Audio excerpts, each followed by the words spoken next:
She said, "You are going to travel the world and speak to millions of people." I was 20 years old. I was at my lowest point. And then one day, and I remember the exact day, March 27th, 1975, I was helping my mother in her beauty shop. My mother owned a beauty shop up in Mount Vernon. And there was this older woman who was considered one of the elders in the town. And I didn't know her personally, but I was looking in the mirror, and every time I looked at the mirror, I could see her behind me, and she was staring at me.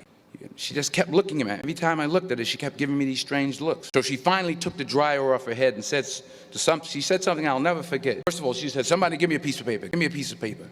She said, "Young boy, I have a prophecy, a spiritual prophecy."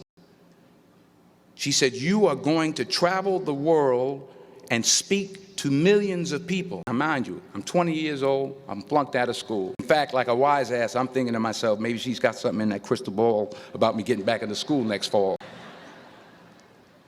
But maybe she was on to something, because later that summer, while working as a counselor at the YMCA camp in Connecticut, we put on a talent show for the campers. And after the show, another counselor came up to me and asked, "Have you ever thought about acting? You're good at that." So when I got back to Fordham that fall, I got in and I changed my major once again, for the last time. And in the years that followed, just as that woman prophesied, I have traveled the world and I have spoken to millions of people through my movie.